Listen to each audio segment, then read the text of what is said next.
Hi, everyone. Thank you for joining us today. I'm super excited to welcome you to the first webinar for Sloan Fellows Alumni. We are excited to welcome our first-time guest, Michael Watkins, to speak to us. As you know, he's a leadership expert. I'll introduce Michael in a second. I do want to recognize that we are in unprecedented times right now. Every week, the news just gives us more and more negative news. And as leaders, we need to be able to handle this in our personal and professional lives. And I believe that experts like Michael are well equipped to advise us in these situations. Many of us are familiar with his first book, The First 90 Days. It served like a Bible to us as we left the program and took our first major roles following our time at MIT. Today, we're going to focus on Master Your Next Move, which covers 8 leadership challenges, and Michael will dive into each of these in a few minutes. Michael, if you could go to your bio slide, I'd love to introduce you.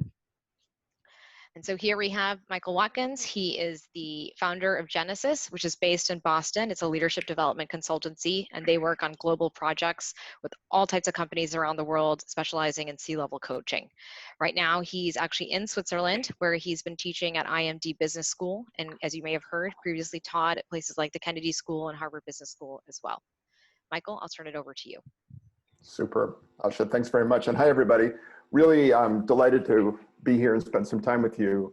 As Asha indicated, this is just such a remarkable, period of time. And, I prepared remarks, obviously, for this session, which I will, in fact, deliver about transitions. But I did just want to, highlight that I'm someone who's spent his professional career studying leadership.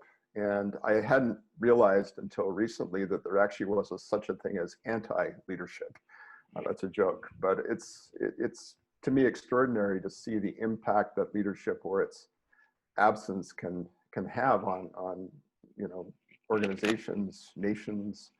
So it's just an extraordinary education I'm getting personally in the power of leadership on both the good side and perhaps the not so good side.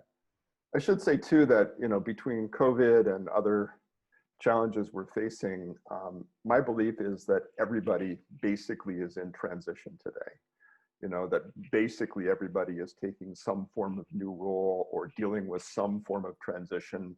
Maybe in some cases that's personal, in other cases it's just a rethinking of your role, in terms of what you're doing. And so I don't think there's ever been a time that I can remember where thinking about how to make successful transitions and in addition, helping others make successful transitions has really been, more important than I think it is right now.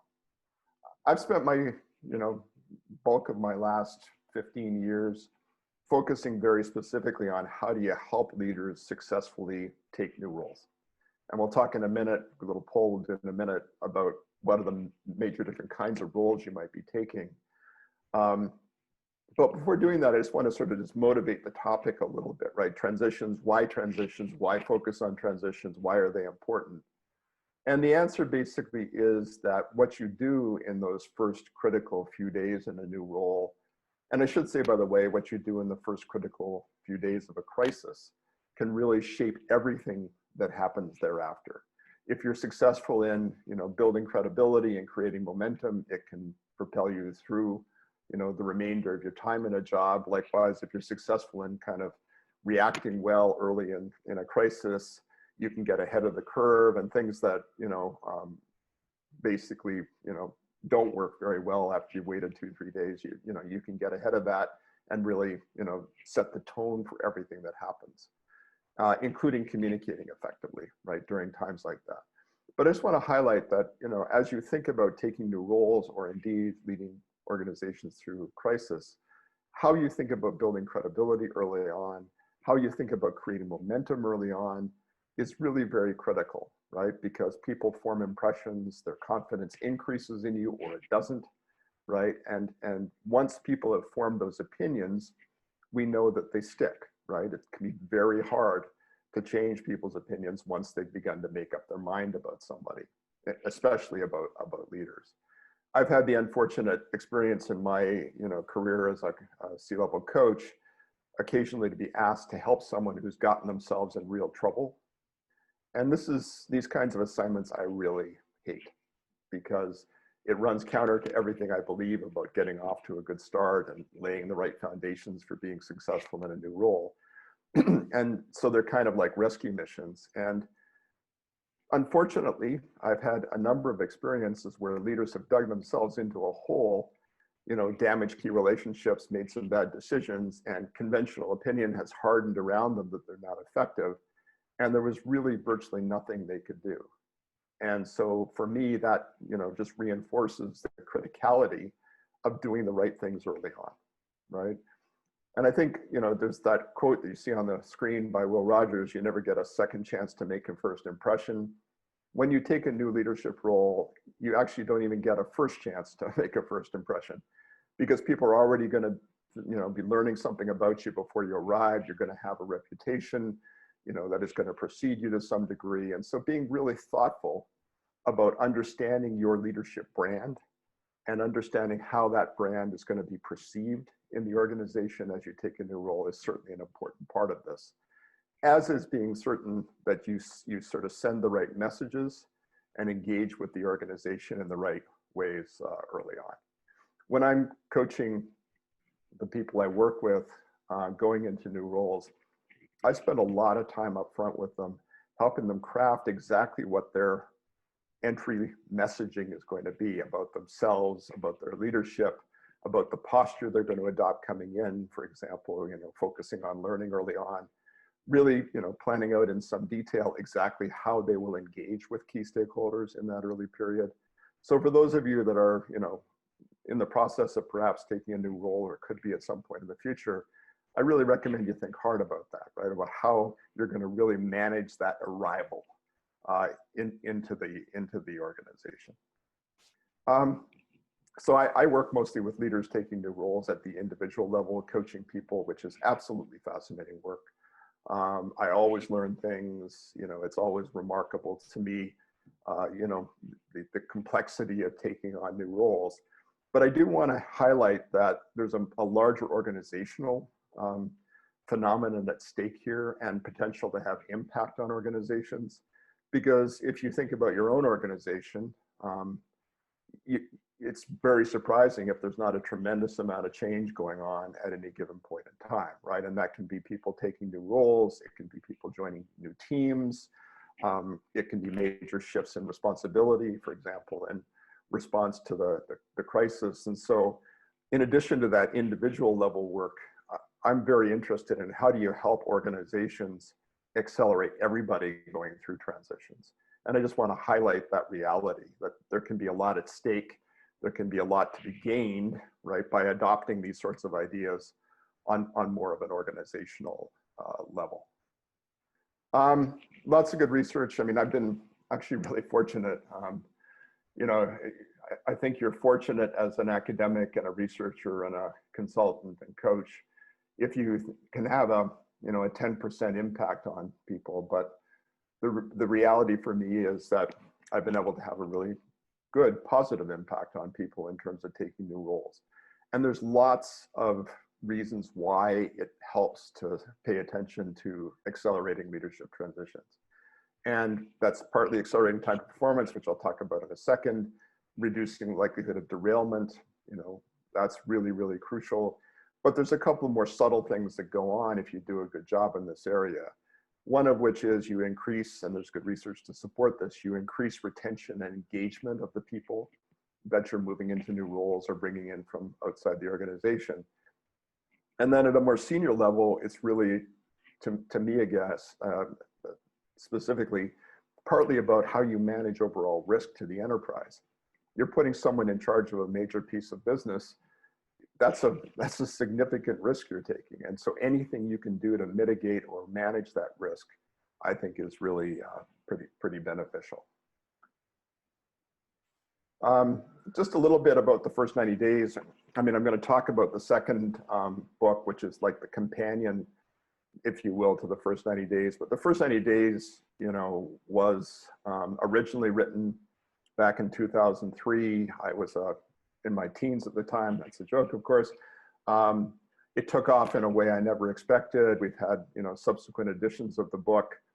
It's now sold, 1.5 million copies in English and continues to be a perennial good seller, which of course is tremendously gratifying. In part because often business books have a kind of a limited lifespan, right? They go up, the good ones even, and then they kind of tail off.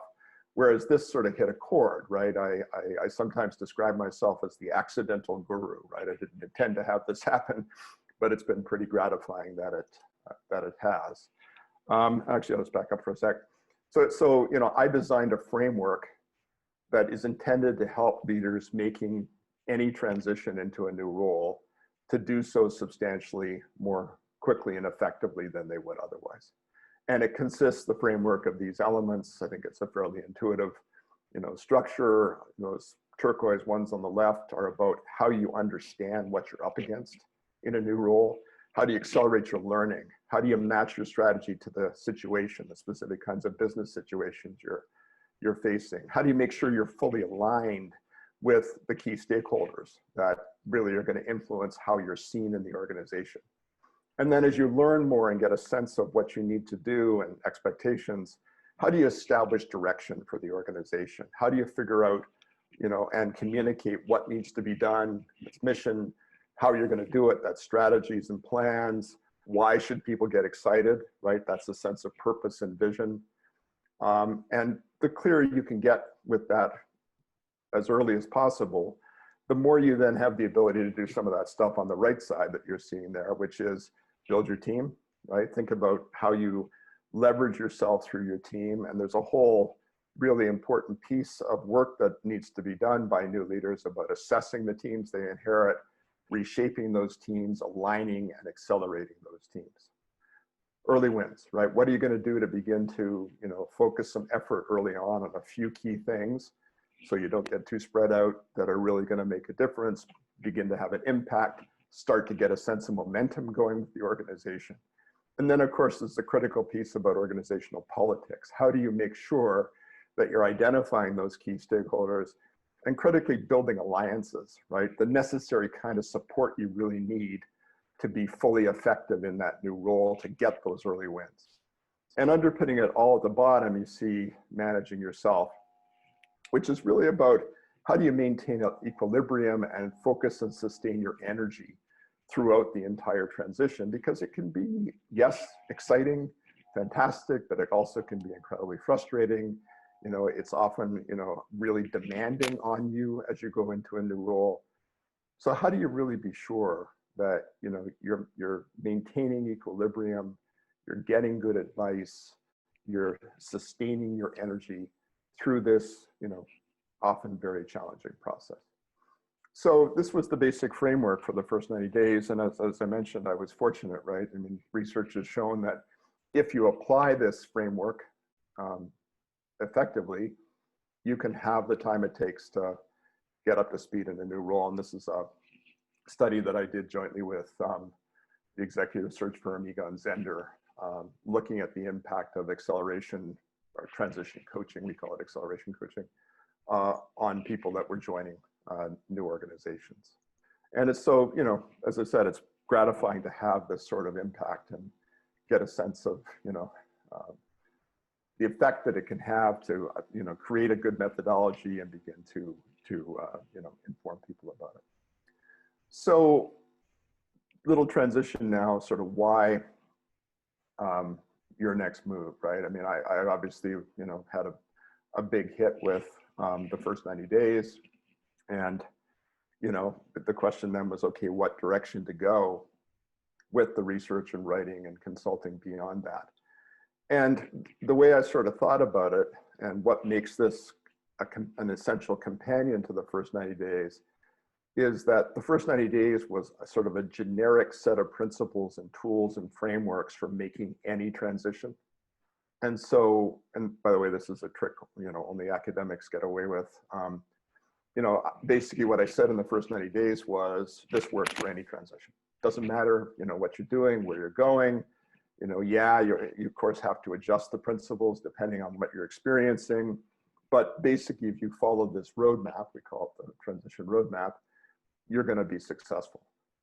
And one of the reactions I got back after the book was published was, well, wait a minute, Michael, there are actually lots of different kinds of transitions, and they're not all the same, right? The way you apply the framework really is very different if you're coming into, a new organization from the outside, as opposed to being promoted to a higher level, right? As opposed to other kinds of moving geographically, into a new country. So Master Your Next Move was basically my answer to that, right? Which is what I did was identify 8 classic types of transitions that leaders go through.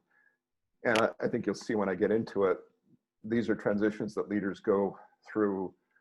That's almost always, all of them at some point in their careers, right? And so I tried to pick out ones that were really kind of common, classic challenges that people face.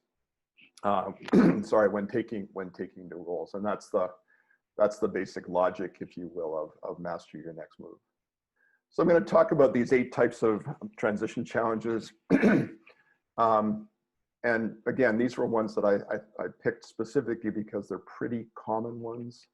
And I want you to sort of think a little bit about which of these you're experienced in the past. The answer may be all of them. And then we're going to ask you a question a little bit about what you experienced in terms of key transitions the last time you took a new role.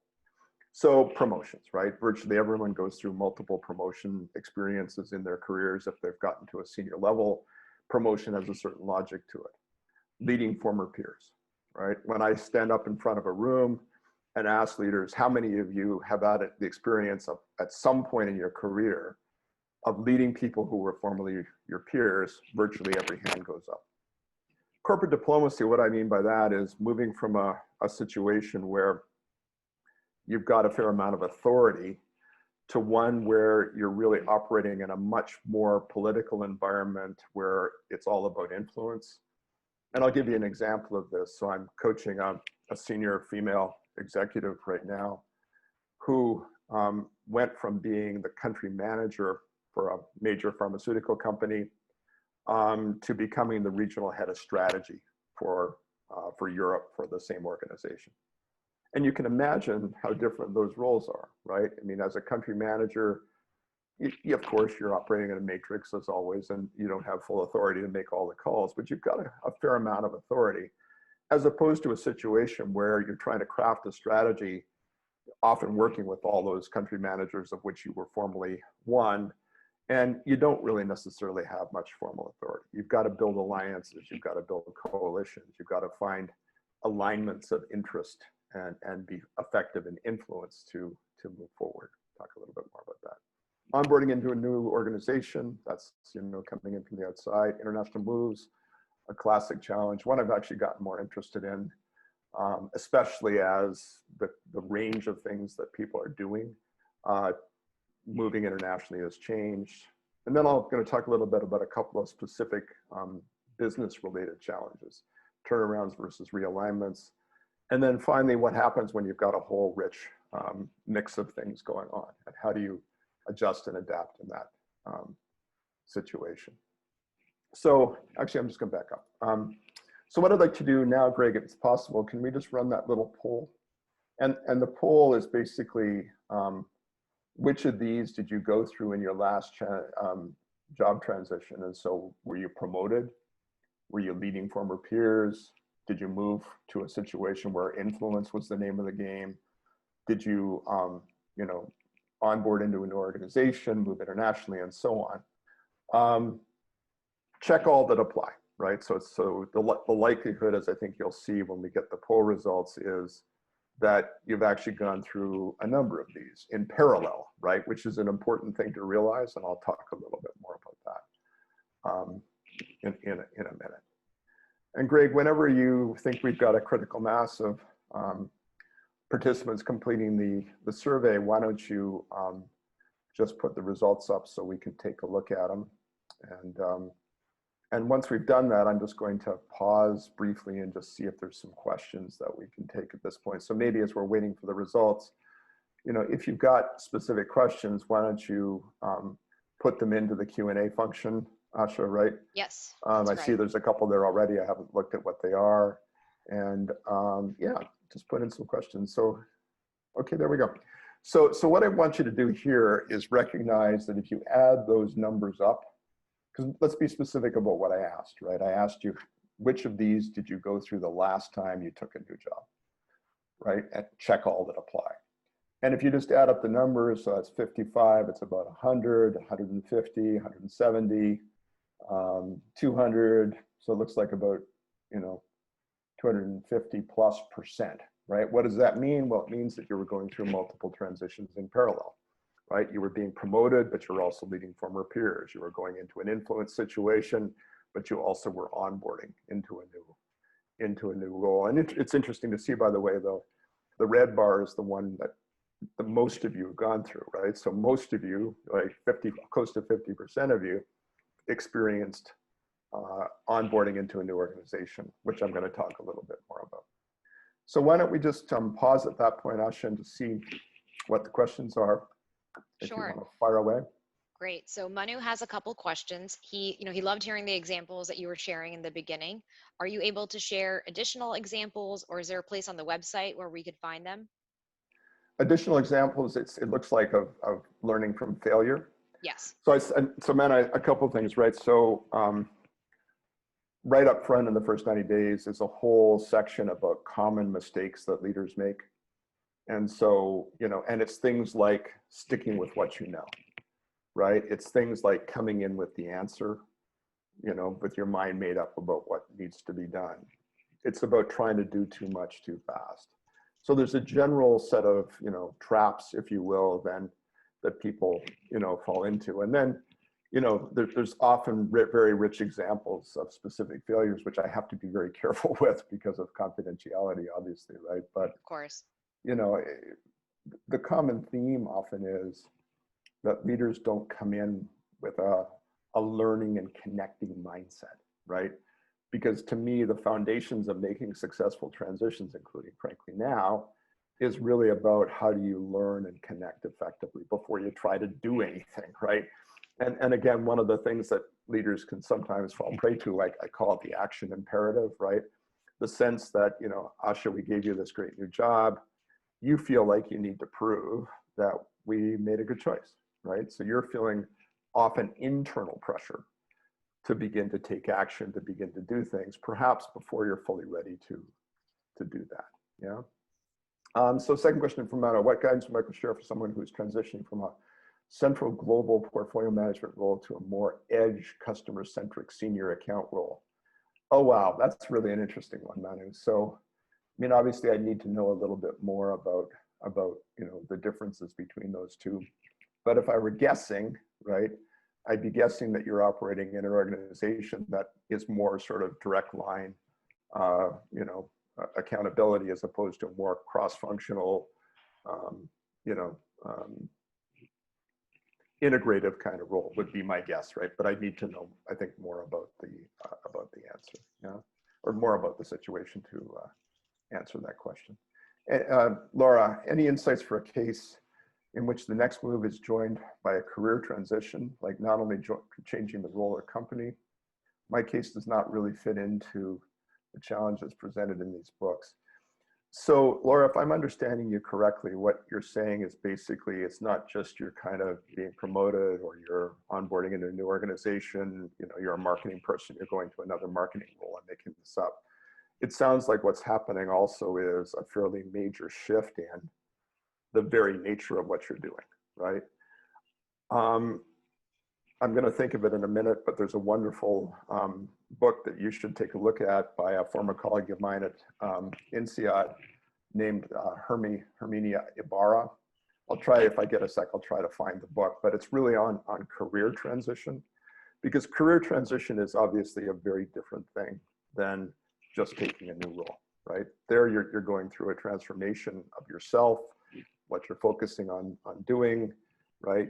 You may be starting at a very different point than you were before and so on. But if you go to Amazon and just put in Herminia Ibarra, and I forget what the name of the book is, but she wrote a very well-known book about career transition. I recommend to you. And I think that's it. It looks like, Asha, so maybe we'll push on. Great, thank you. Great. Yeah, you bet. So I'm just going to dig into some of these in turn, right? But as I do so, I want you to think a little bit about what are the differences and the challenges that you face when you're coming into an organization from the outside versus being promoted internally. And I should say this is one that I personally end up working with a lot. I'm coaching, I think, 5 CEOs at this point, different sizes of organizations. 2 of them were internal promotes. Actually, interestingly, they were both from CFO to CEO. And the other 3 were moves from the outside. Typically, by the way, that means that they've been CEOs at other organizations, right? Maybe smaller organizations. One in particular came from a smaller healthcare system to a much larger healthcare system. So that difference in scale, obviously, is very important. But there's really major differences in terms of what you focus on as a CEO, and indeed as anybody, if you're coming into an organization from the outside versus being promoted to it internally. I should say before I forget, by the way, that I just recently had an article published called How Insider CEOs Succeed in Harvard Business Review. And so if you go to the HBR site, I know it's sacrilege to talk about Harvard when we're at MIT, but I'll do it anyway. You should be able to search for that. It's available online. You don't have to pay for it and anything, but it does get in some detail into the very specific challenges of being promoted internally at a very high level in organizations. So if you think about the differences between the 2, right? Onboarding is hard. And it's hard, and I think it's important we understand what makes it hard. It's also a common place where people derail, and I'll give you an example of this in a minute.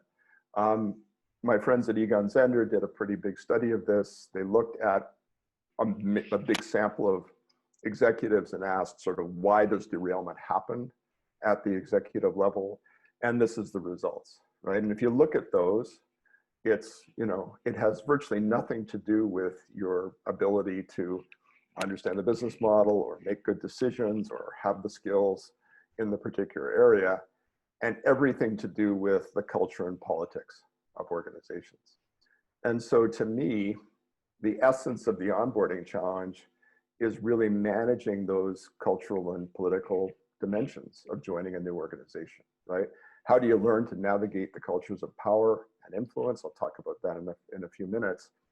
But also, how do you enter a new culture and really begin to understand how that culture works, and make sure that you're not doing things unintentionally, because sometimes you do things intentionally that are not consistent with the culture to try and change the culture, but that you're not unintentionally doing things that are seen as not appropriate given the culture, right? Because that can get you into a significant set of issues. And the example I'm thinking about is an executive who came out of a large industrial company, whose name you would recognize, where he'd been a VP of process improvement, into being the chief operating officer of a mid-sized but growing alternative energy company. And he'd been very effective at his former company. It was a company with a very strong culture, very rational, technical culture, famous for its leadership development, and so on. And he came into something that was basically like a tribe, right? It was a group of people that had founded a company, had come together over a number of years to start to build this. It was just really beginning to take off. He'd been brought in to, implement systems, or at least that's what he'd been told, right? To lay the foundations for scaling, put in place structures and systems. And the biggest mistake he made was coming in and trying to do that, right? Without really preparing the ground, without building the relationships, without understanding the culture. And of course, he very quickly ran into very deep trouble. And after, 18 months or so, it was kind of agony for the last period of that time, he was out of the company, right? So that's just an example of how you can really run afoul of a culture and a political system. And so it's quite important to understand what you need to do, right, when you join a new organization, to be sure that you're really connecting with and learning and working effectively in the culture. And so one of the models I use for this is the one you see on the right, that little triangle, right? Actually a model developed originally by an MIT professor named Edgar Schein, who wrote a book on leadership and culture. And it talks a little bit about leadership, about culture as having these layers to it, right? Some of which is more observable, some of which is not. The surface layer is language, right? And symbols. Language meaning learning the acronyms, right? We all know if you start a new organization, it's got its own lingo. It's got its own set of acronyms. It's got, and if you don't understand what those are, you can't function really effectively in the organization until you've learned them. That's a surface level of culture. It's relatively easy to get your hands around. At the next level below that are behavioral norms and mental models, right? This is what are accepted patterns of how people do things in the organization. I'll give you an example of that in a minute. And at the lowest level are fundamental assumptions that people make about, for example, what creates value, right? What's good and not good? How does the world work at a pretty fundamental level? It's often much harder to get at that, but the good news is early on, you don't really have to, right? The real action is in that middle layer early on of understanding behavioral norms and mental models, in addition to the surface stuff, of course, in organizations. And again, I'm giving this to you just as an example of what's unique about, you know, being in a onboarding transition kind of situation. Want to contrast that with, you know, being promoted to a higher level. There, you know, typically you understand the culture of the organization reasonably well. There may be nuances at that higher level that you don't fully appreciate and you need to learn, because culture can change somewhat as you move up the ladder. Politics, really important, because typically politics becomes more complex and more challenging to deal with as you go to higher levels, right? You'd like to believe that, you know, at the top of organizations, it's all about rational decision making, but of course, we know that's far, far from the case. And the reason is that you've got really smart people dealing with problems that, you know, don't have right answers, and where analysis only takes you so far, and where people have agendas they're trying to pursue, legitimate agendas that they're trying to pursue. And so you need to learn as you get promoted to successively higher levels, how to really navigate those increasingly complex political channels. There's a bunch of other stuff that goes on too. When you get promoted, right, you've got more distance between you and the people who are on the front end of the organization. You need to learn to communicate differently. You need to figure out what appropriate leadership presence looks like at the new level, because it may be different. I'm thinking of one organization in particular that I work with, and it's a global healthcare company. And, you know, when you get to a certain level, right, basically a senior VP kind of level, the way you navigate in the organization is just really very different, right? You've all of a sudden got a cross-organizational role and really need to start to build networks of relationships in ways that are very different than they were previously. So again, just that simple comparison, right, of what it means to be, you know, coming in from the outside. Yes, the same principles of making good transitions hold, but the things you need to pay attention to are very different than the ones that you need to pay attention to when you're, you know, being promoted to a higher level. I'm just going to talk a little bit about a model that I created for originally for the first 90 days that I dug into a little bit more deeply for Master Your Next Move. And it's called the STARS model: Startup, Turnaround, Accelerated Growth, Realignment, Sustaining Success. Early on, when I was doing research about transitions and studying leaders taking new roles, it became very clear that the way you transition successfully really is very different depending on the type of business situation that you're operating in, right? And so an example I use of this is a leader I did some work with, who had basically, you know, so food manufacturing business, global business. He came out as an engineer up through the German, through a German auto company, and then joined this organization, taking over manufacturing essentially for Europe, which was a disaster in progress, right? It was a classic turnaround. And he did everything that you need to do to be successful in turning it around, including replacing most of the senior leadership team, moving production at that point to lower cost countries, restructuring the balance between the center and the facilities, and so on, right? New processes, new systems, the works. But he had a burning platform, right? There was a very clear case for change. He then was promoted. We always say no good deed goes unpunished, right? Brought to the US, so that was a big move for him in and of itself, to a higher level position, a regional full supply chain, for the Americas, which is a much bigger, network of facilities and a much broader job than he'd had previously. And the problem was it wasn't a turnaround, right? There was lots that was starting to go wrong. They were falling behind in terms of competitive position, in terms of cost and so on, and efficiency and delivery, but it wasn't a turnaround. It wasn't a burning platform. And so we ended up having lots of conversations about how he needed to adjust his leadership style and his approach, given that very different set of circumstances. And so when you think about applying a model like this, it's really about how do you understand what you're up against and begin to flex, right? Flex your leadership style, flex your focal points. For example, in Europe, he replaced most of the team. In North America, he kept most of the team, right? Because he could educate them about what really needed to be done. And there wasn't a basis, there wasn't a reason for him to make wholesale changes in the team. And so the two that I dig into in Your Next Move, and I dig into them because there's such a great contrast with each other, are the two I just talked about, right? The turnaround versus the realignment. The beauty of the turnaround, the problem teaches the people, right? There's a burning platform for change. You can do some pretty, radical surgery if that's what's necessary.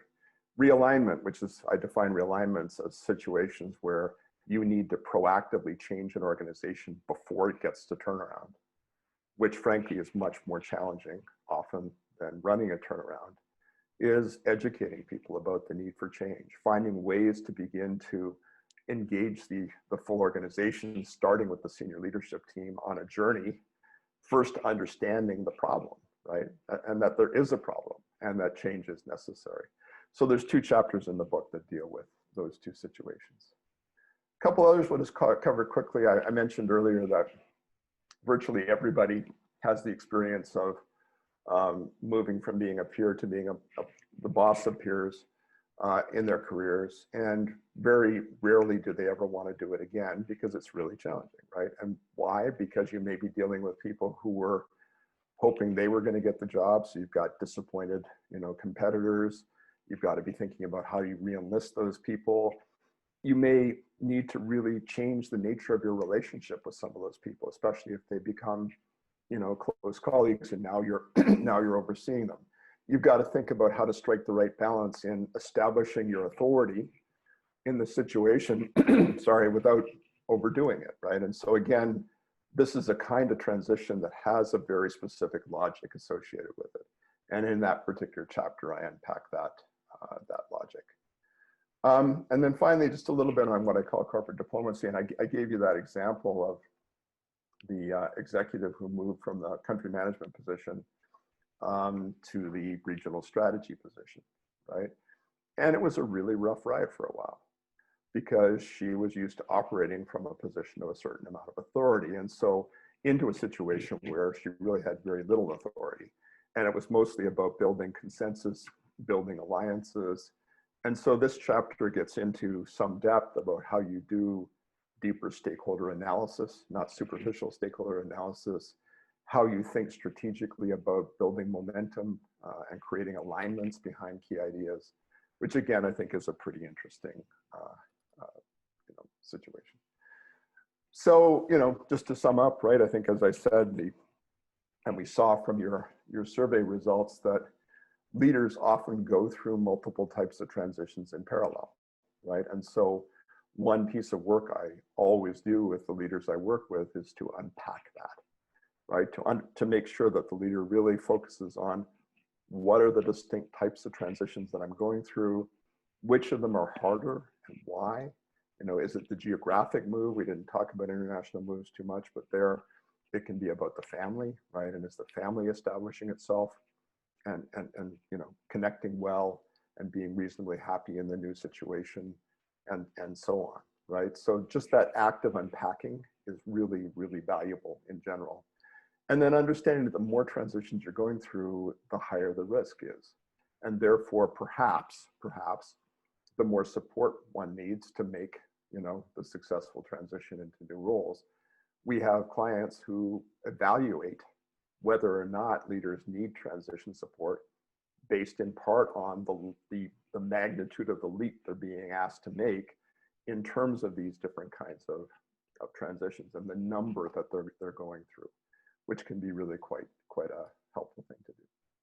So I'm just going to sum up a little bit, right? So the work I do these days really has extended a fair distance beyond just supporting leaders taking new roles, because you don't do very much with leaders taking new roles before you're working with their teams. And so I'm very actively thinking about teams and team transitions and how you inherit and assess and reshape teams that you've taken over. I'll also send you a link to another article that's about that may be valuable for some of you.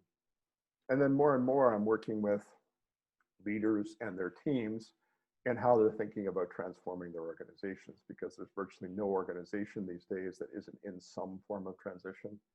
And in fact, one of the interesting things that's going on with the COVID crisis is, yes, it's really stressing organizations, it's requiring very hard decisions, but it's also really magnifying and accelerating, basic kinds of transformation, for example, digital, that were already underway, or new ways of working, right? Which is another great example.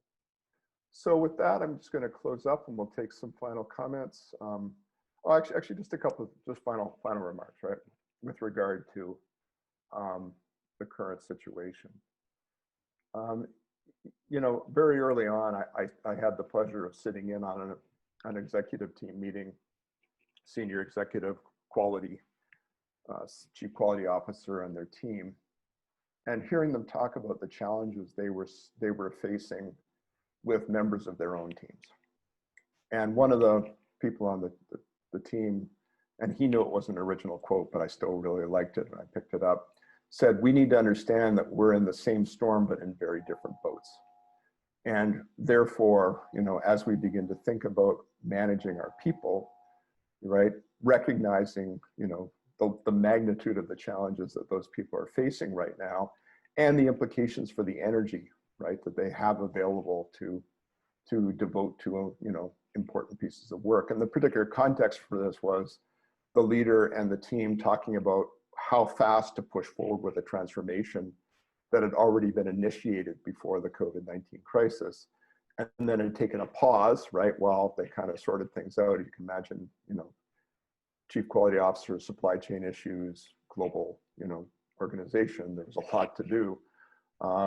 But then came back after they felt things were reasonably under control and began to really engage with, okay, how do we, take advantage basically of the crisis to push forward with this transformation that we already had underway. And so I actually wrote an article, Same Storm, Different Boats. Again, this is another thing we can send a link to you for. It's available online, laying out some thoughts about how do you assess the challenges that people are going through right now on your teams, and how do you think about coaching those people potentially. So, obviously a little off topic here, although in some ways not, because really, everyone's going through transitions, and often it's really, really challenging right now. And so, yes, you personally need to work your way through transitions, but you need to be thinking about how you can help other people do that too. So with that, I'm just going to pause, see if there's any questions. That was great, Michael. Thank you. Yes, there are a few questions that have come up. And so the first here from Almas is, do you think gender, age, or race play a part in how leadership is perceived and accepted? And she's referencing an HBR article on glass cliffs. So no, I don't think there's any difference at all. I'm joking, right? Of course. Well, there's huge differences, right? I think that, I work with people, for example, who have ended up leading people who were substantially older than they were. In one case, there was a leader who was leading someone who they'd formally reported to, right? If you can imagine how complicated that would be. So no, and absolutely, there's all kinds of good research that shows that, you know, gender differences have a very big impact in how people are perceived. Something that a man could do and there wouldn't be another, you know, question about it, can be perceived very differently if it's a woman that's doing it. Racial biases, I mean, there's all kinds of research about unconscious biases. It has really big impacts too on how you build networks, right? And the degree to which you can rely on networks to help you get ahead. So yeah, no, and I think, by the way, almost it's a great question too, because you have to be thinking about this as you're going through transitions, because transitions can be times when you can really fail, right? And so, you know, the organization, if they're serious about, you know, helping support diversity and inclusion in the organizations, may need to be active, right, in providing you, if you're a diverse individual, with a different level of support than you would otherwise get. So great question. And then Abdullah, can you address the challenges that come with the move from a corporate culture to starting your own business when you're on your own? Oh my God, Abdullah, I am, you know, especially now, it's just like, wow, that's quite a question. So look, you know, starting your own business is an entirely different, you know, activity. And there, if you're just as a sole practitioner, right, you're out trying to, you know, eat what you kill, it's very challenging, especially obviously given the current environment. It's a little different if you're trying to build your own business in the sense of actually creating an organization. And there you need to recognize that if you're the leader of that business, you are the culture, right? You're the one that's going to be creating the culture of the organization. And so I'd be reflecting a little bit on what you've learned about corporate culture from your past experiences and trying to distill it down into what kind of culture do you want to create in this organization. I mean, when I work with executive teams, I always say a variation on what I said a few minutes ago, right? Which is, you are the culture, right? The way you behave is fundamentally going to shape the behaviors of everybody else in the organization. Sharif, any advice about how to avoid the learning trap of coming in with an answer, ready solutions, or assumptions when you join a new organization? So, you know, this is challenging. And it's especially challenging because often when you're being hired, you're told you're being brought in to do something that you already know how to do, right? And so that can be very reinforcing. I mean, the example I gave you of that leader who came from a big industrial company into the smaller tribal, you know, alternative energy company, this was very much the case, right? He had been told by the CEO, we want you to come in and put in place systems and structures so we can scale, right? You're like a kidney transplant, right? Only your structure and systems, and we're going to kind of, you know, implant you into the body and sew you in, and everything's going to be fine, which of course it doesn't work anything like that at all. So step number one, Sharif, is check and recheck what you're really there to do, right? Once you're on the job. I mean, I have my little jokes about this, and I say, you know, coming in from the outside is challenging in part because recruiting is like romance and employment is like marriage, you know? And so during the recruiting process, you've got your best suit on, we're all putting our best foot forward, and then there's the cold, harsh light of cohabitation and really learning to live with each other. And so one piece of advice I give is really check and recheck, right? What is your mandate? What is it that you're there and authorized to do? What do you need to build support for, right? But critically, don't assume that what you were told during the recruiting process, you know, it is going to stand up completely when you're in the new role, right? And then the other part of it is just recognize you may need to get out of your comfort zone. You know, even if you do have the answer, often people don't want to hear that. You've still got to bring them along to some degree. So great, Asha, I think that's all the questions. Yes, Michael, that's great. Any final thoughts or comments? This has been awesome. I actually had a question, you know, thinking about coronavirus and the different challenges that you presented. I actually like started drawing, if anyone can see this chart, all the places I worked and all the challenges that I encountered in, you know, in those different roles. And then I started thinking through the lens of like, what if they happen now? right? And things like, when you're leading former peers, you recommended an offsite Yep. as a solution. How do we Yep. do an offsite, that works Yeah. virtually? So this is such a great question, right? And I'm, fortunately, I've got a pretty good answer, Asha, which is another article that I just published Making a list here. in HBR. Well, I'll send you a set of links to send Okay. out, right? And this is all freely accessible stuff, right? But in HBR Online about 3 weeks ago, I wrote a piece, co-authored a piece on onboarding leaders remotely, right? So how do you join a new organization when all of the onboarding process has to be done 100% virtually? And it is really different, right? That's great. And so that would provide some guidance, I think, but what I commit to do is I'll put together a set of links that hopefully you can send out to your folks. And that's great. And on that note, I will summarize everything that'll come by email from MIT to everyone that registered to this webinar. You'll receive the recording, a link to a landing page that Michael's team has set up, and that'll include the slides to the presentation, as well as common traps that speaks to the examples that we were discussing earlier. I'll include the links to the HBR articles that we've discussed, as well as the books that Michael's mentioned. I have an ongoing list here. And we were just, having a side conversation with Michael's team about setting up a future webinar on the first 90 days, because that is something that we all experience, every year, every couple of years, every few years, as we go into different roles, into different organizations, and it's always relevant. So look for that, save the date soon. Excellent. Greg, Well, do you have thanks. anything to add? This is great. Thank you all so much for joining us. No, it's a pleasure. Thanks for your support, Greg. All the best, everybody. Thank you so much, Michael. Really appreciate it. Thanks, everyone. Have a good day.